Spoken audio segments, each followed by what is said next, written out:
Merci beaucoup d'avoir gentiment accepté de répondre à mes questions.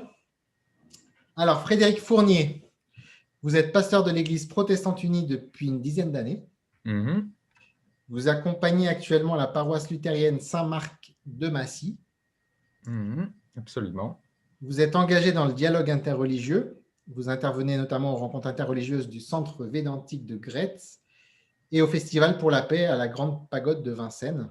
Mhm. Vous êtes très intéressé par les auteurs mystiques chrétiens et orientaux.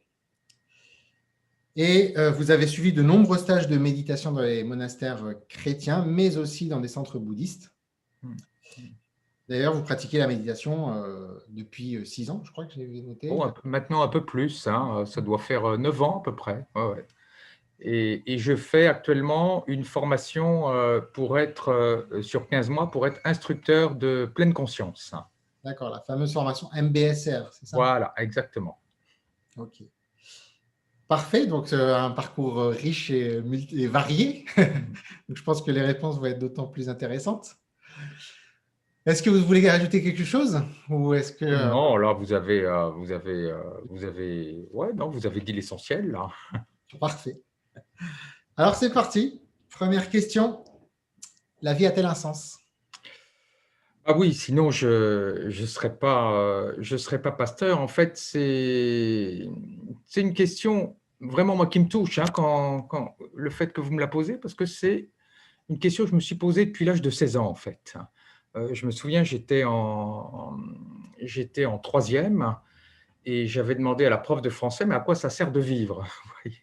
Donc elle m'avait donné La Peste à lire de Camus. Alors là, ça m'a pas satisfait. Et c'est vraiment dans la spiritualité, dans la démarche religieuse que j'ai réussi, enfin en tout cas que j'ai essayé de trouver, enfin que j'ai trouvé en tout cas un sens à l'existence, à la vie. Et je crois que moi, si je pouvais, pour moi en tout cas, résumer ce qu'est pour moi le sens de la vie, je le résumerai en un seul mot, c'est le mot amour. Quand certains interrogent Jésus en disant mais quel est le plus grand commandement finalement, qu'est-ce qu'on doit faire? À l'époque de Jésus, il y avait 613 commandements et on lui demande mais quel est le plus important? Et il répond, tu aimeras le Seigneur, ton Dieu, de tout ton cœur, de toute ton âme, de toute ta force, et tu aimeras ton prochain comme toi-même. Et je pense que pour moi, le sens de l'existence humaine, c'est vraiment l'amour des autres, en tout cas essayer d'être je résumerai en disant ne pas faire à autrui ce qu'on n'aimerait pas qu'on nous fasse, et puis faire à autrui ce qu'on aimerait qu'on nous fasse. Mais s'aimer soi-même aussi. C'est-à-dire, je ne peux pas aimer les autres, être bienfaisant envers les autres si je ne prends pas soin de moi. Ça, je crois que c'est vraiment important. Je vous coupe 2 secondes. Ouais, Vous avez parlé des paroles de Jésus, d'aimer son prochain comme soi-même. C'était quel, parce que c'était en grec, hein, et en grec, oui, il y a plusieurs termes pour amour en fonction du oui, type d'amour. Est-ce que absolument. c'est le terme d'agapé qu'il utilisait à ce moment-là? Exactement, c'est le terme. Alors, il n'a pas parlé, enfin, on pense pas qu'il ait parlé en grec, en tout cas en araméen, mais en tout cas tel que c'est traduit, notamment dans l'évangile de Luc, c'est le verbe agapein, c'est-à-dire c'est un amour inconditionnel. C'est plus que l'amitié. C'est évidemment pas un amour de désir, l'amour, Eros, oui. l'éros qui est dû au manque, mais vraiment un amour inconditionnel et qui se traduit en acte justement quand on lui demande mais quel est le plus grand commandement, et il dit tu aimeras ton prochain comme toi-même. Il donne l'exemple d'une personne qui croise un blessé et puis qui lui prodigue des soins, qui va l'amener dans une auberge, qui va payer l'auberge et puis il s'en va.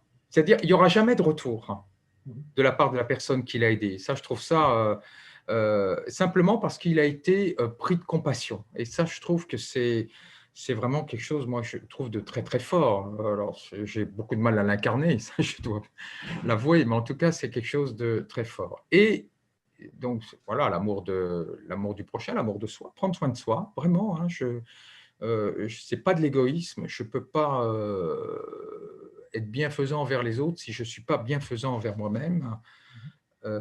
Et puis, l'amour de Dieu, c'est-à-dire cette quête ultime, cette quête de plus grand que moi, que les chrétiens appellent Dieu, mais que d'autres traditions vont appeler…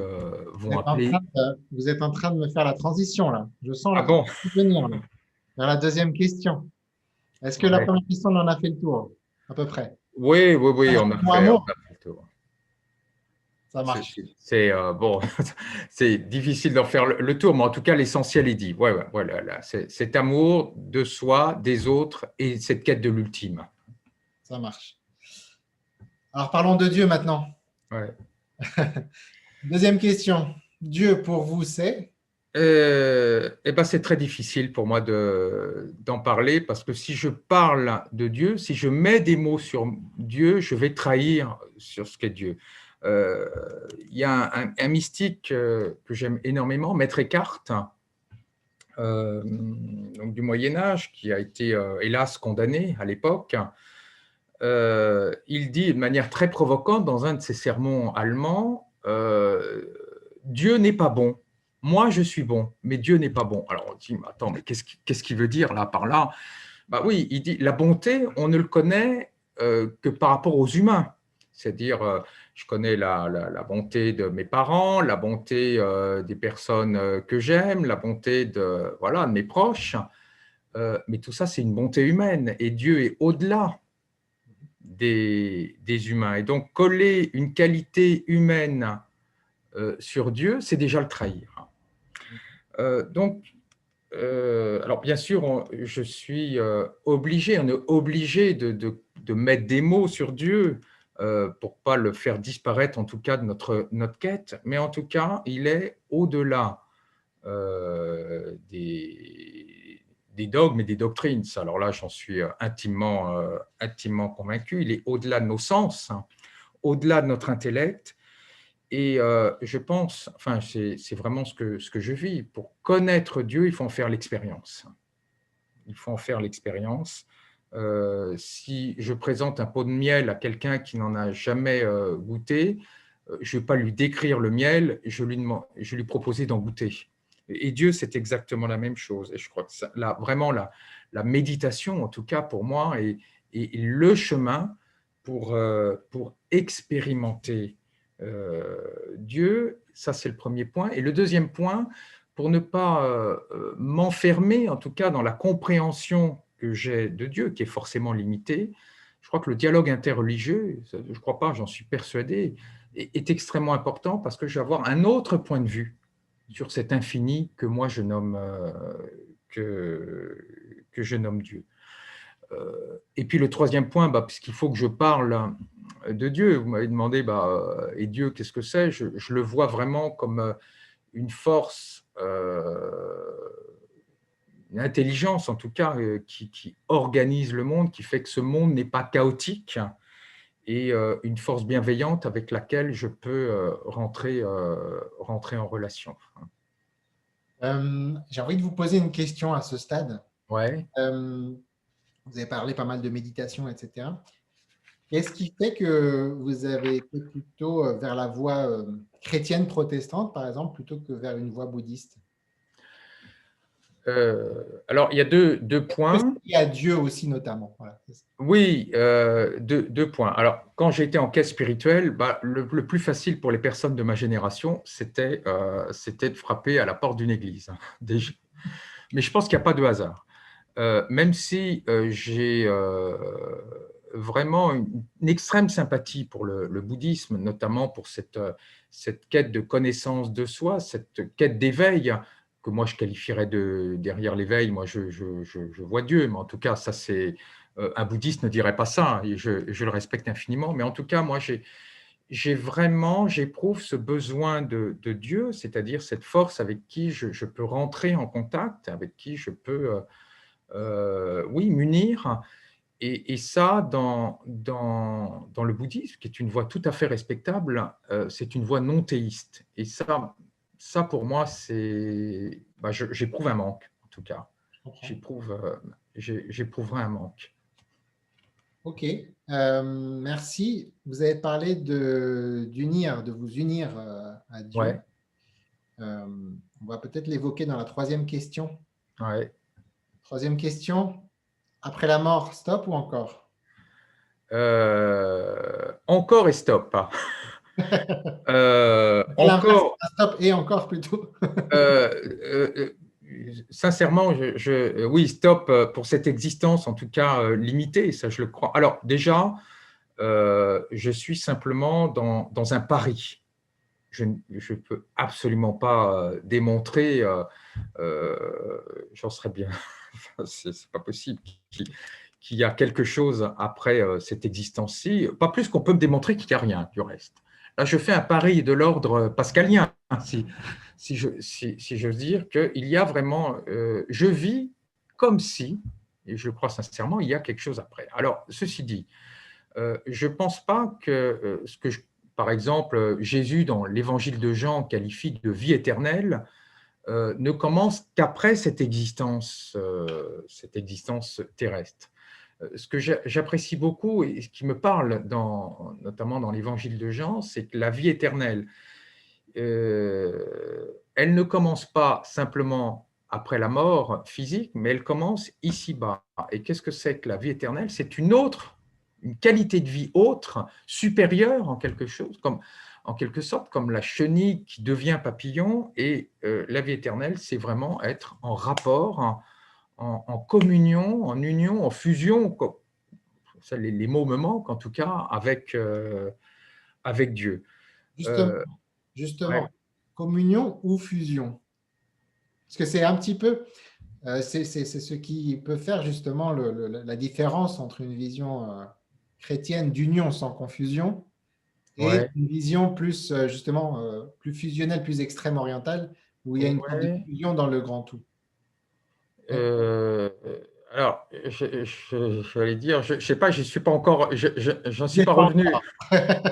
J'aime beaucoup Jeanne Guyon, qui est une mystique chrétienne, catholique, je ne veux pas faire dire une bêtise, je crois du XVIIe siècle, en tout cas de l'époque de Louis XIV, elle compare la vie humaine à un torrent qui se jette dans l'océan.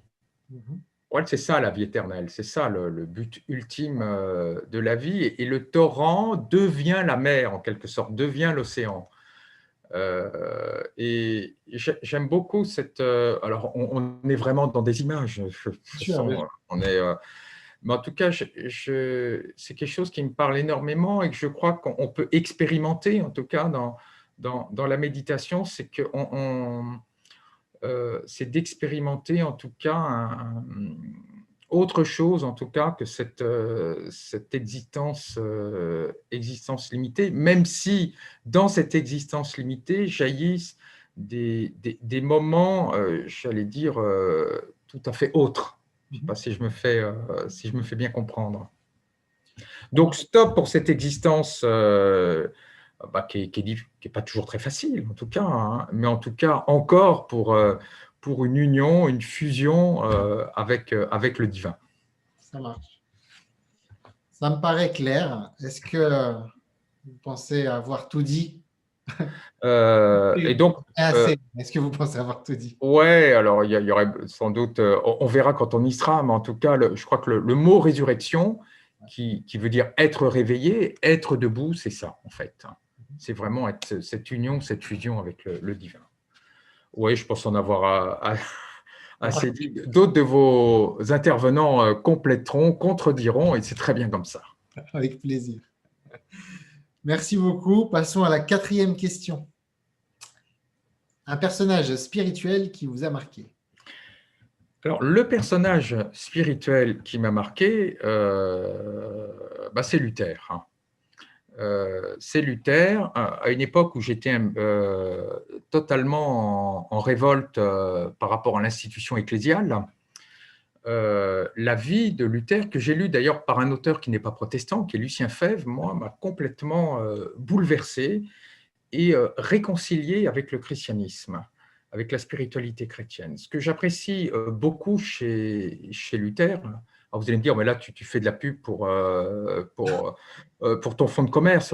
Enfin, moi, il m'a touché et d'autres personnes seront touchées par d'autres personnes. C'est en fonction de nos personnalités. En tout cas, ce qui m'a énormément plu, ce qui m'a touché chez lui, c'est que c'est quelqu'un de foncièrement humain, avec ses zones d'ombre. Il ne faut pas se voiler la face. Un caractère un peu entier, peut-être dépressif à certains moments de son existence. Et ça, moi, je le trouve, il est accessible en quelque sorte. Un bon vivant aussi, et moi aussi, j'aime l'existence. Donc c'est quelqu'un de très, pour moi, je trouve de très, oui, je me sens proche de lui sur ce point de vue. Et quelqu'un en tout cas, ça a été moi ce que j'ai connu dans ma jeunesse, un peu rongé par la culpabilité, en tout cas, de ne pas de ne pas se sentir à la hauteur par rapport au divin, par rapport à Dieu. Donc ça, c'est vraiment, je trouve, quelque chose d'extrêmement touchant. Et enfin, quelqu'un, quand il a trouvé, en tout cas, sa voie, c'est-à-dire de se sentir accepté, aimé de manière inconditionnelle par Dieu, d'avoir été capable, par rapport à une institution qui ne voulait pas entendre cela et qui ne voulait pas mettre fin à ces abus, d'avoir été capable, bah oui, d'être révolté et puis de dire non. Ça me touche énormément. C'est-à-dire quand on lui a dit « mais il faut que tu te rétractes » devant la Diète, quand il était convoqué devant les princes, on lui a dit « mais il faut que tu te rétractes ». Et il dit non, il n'est pas bon, alors je n'ai pas les mots exacts, mais on peut, en tout cas, on peut le retrouver facilement, d'agir contre sa conscience. Déjà, il emploie le mot conscience. Ma conscience est captive de la parole, et donc il n'a pas voulu se rétracter. C'est-à-dire que la parole, c'est-à-dire la Bible, hein, je pense, dans ce qu'il voulait dire. C'est-à-dire que son interprétation de la Bible, parce qu'il y a plein d'autres manières de l'interpréter que luthérienne, eh ben lui, il a été fidèle à sa manière qu'il avait d'interpréter, telle que sa conscience le voyait. Et ça, je trouve ça très touchant, quelqu'un qui est fidèle à ses convictions, même si l'institution n'acceptait pas cela. Il a vraiment été capable d'assumer ses convictions jusqu'au bout. Est-ce que c'est Luther qui vous a justement amené à choisir plutôt la voie luthérienne? Parce qu'en France, c'est vrai que au sein de l'Église protestante, c'est plutôt l'Église réformée qui est majoritaire. Oui.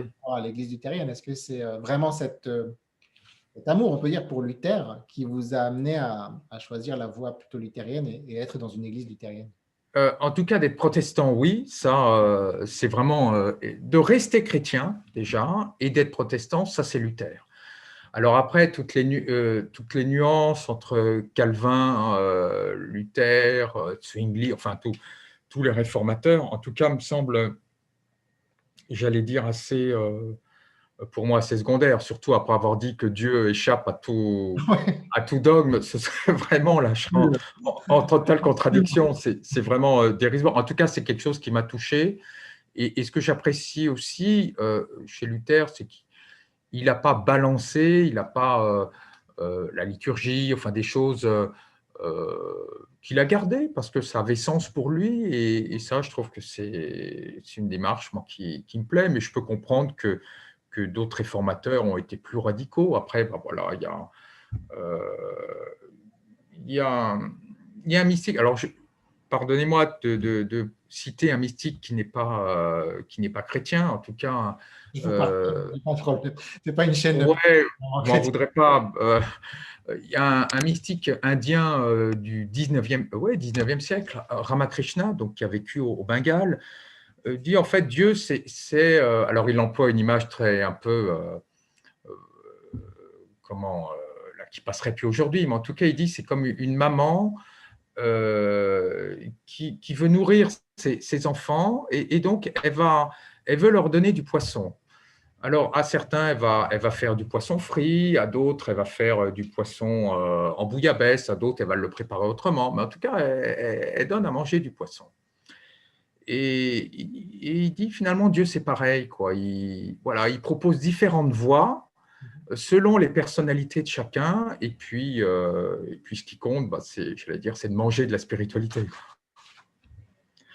Ça me rappelle aussi, je ne sais pas si c'est un mystique soufi peut-être, qui disait que ce qui était beau dans un jardin, c'est justement qu'il y avait des fleurs de différentes sortes et qu'ils Ouais, étaient alors, arrosées à la même eau, mais, ouais, mais bon, ça donne des fleurs différentes. tout à fait. On retrouve ça aussi, c'est très touchant chez certains chrétiens, notamment Sainte Thérèse de l'Enfant Jésus, qui emploie aussi cette image, qui a différentes fleurs. Ouais, Donc, on a tous nos personnalités. Donc, alors, je ne sais pas quelle fleur je suis, quelle fleur vous êtes, mais en tout cas, on est des belles fleurs, on est c'est des fleurs, sûr. ça va. Voilà. Merci beaucoup. On arrive déjà à la fin de cet entretien, avec la 5e question. Le livre et ou le film que vous recommanderiez à un ami en perte de sens? Euh, eh bien, euh, alors j'en citais deux quand même. D'abord, bon, là, en tant que chrétien, je trouve que l'évangile de Luc vraiment donne une image, une perception de Jésus qui est très touchante, qui est très douce, qui est très. Je vous parlais tout à l'heure d'une parabole d'un homme qui va aider l'autre, le guérir de manière inconditionnelle. Donc l'évangile de Luc qui tient une dizaine de pages. Mais je pense qu'il ne faut pas, en tout cas, moi, je ne peux pas m'enfermer dans ma tradition. Il y a un livre qui m'a énormément touché, bouleversé même. C'est un livre de Christopher Isherwood, qui est un écrivain du XXe siècle, qui est né en 1904 en Angleterre et qui est mort en 1986. Il a un parcours absolument captivant, passionnant. Donc, il a vécu en Angleterre. Son père était militaire. Donc, j'imagine qu'au début du XXe siècle, avoir un père militaire, ça n'a pas dû être très facile pour lui. Il raconte dans ses mémoires que l'Église anglicane, enfin en tout cas, lui, où il a été, ça n'a pas été très facile. Et ce que je trouve très touchant, donc le livre, là, je cite le titre, c'est Mon gourou et son disciple. Ce qui est intéressant dans le parcours de Christopher Isherwood et qui m'a, moi, totalement bouleversé, c'est que c'est un type qui est loin de la perfection. Alors vraiment, loin de la perfection. Il le raconte, il a vécu des excès en tout genre, il a vécu à Berlin avec une vie un peu délurée, il le raconte lui-même. Et puis, il fuit l'Allemagne nazie, d'autant plus qu'il est homosexuel, donc il valait mieux pas qu'il reste. Et il va aux États-Unis, et là, il a une quête de sens, vraiment un besoin de sens, où il se rend compte que ses idéaux politiques et pacifistes s'effondrent totalement. Et lui, il ne se tourne pas vers le christianisme, il se tourne plutôt, enfin, il se tourne même totalement vers l'hindouisme. Et moi, ce qui me touche quand il raconte son parcours, quand il s'intègre dans une communauté, En Californie ou oui, c'est ça, en Californie, pas exactement. là-bas que ça se passe? Oui, oui, c'est exact. Alors, je cherche le nom, je crois que je me demande si c'est pas Hollywood, enfin, bon, en tout cas, il vit dans un ashram, puis il en sort parce voilà, il aime bien la vie. Et en tout cas, il raconte que malgré ses hauts, ses bas, ces moments où voilà, sa vie n'est pas toujours très parfaite, il continue à tracer son chemin, à être accompagné spirituellement parce qu'il qualifie, lui, son gourou, mais avec une très grande liberté, en tout cas, qu'il a dans sa relation avec son gourou. Il lit les Écritures, donc lui, la Bhagavad Gita, les évangiles aussi qu'il lit. Il médite, donc voilà, il s'installe dans une discipline spirituelle malgré sa vie qui est loin d'être parfaite, et il avance, il avance, il avance. Et je trouve ça extrêmement touchant qu'avec ces zones d'ombre, il trace son chemin. Ouais, il y a toujours Et Je me dis exactement la même chose, moi aussi, avec mes zones d'ombre, mes faiblesses, mes imperfections, mes qualités aussi quand même. Je peux, avec l'aide de Dieu, en m'ancrant dans les Écritures, en étant dans une communauté, dans une église, bien tracer mon chemin et puis aller vers ce que je nomme comme Dieu. Voilà, en quelques mots. On finit en beauté, hein. Pas de film.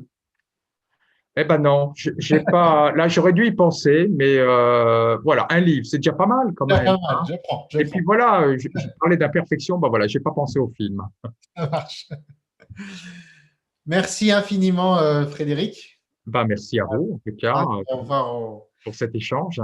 aux auditeurs. Merci beaucoup et à très bientôt, j'espère. À bientôt. Merci.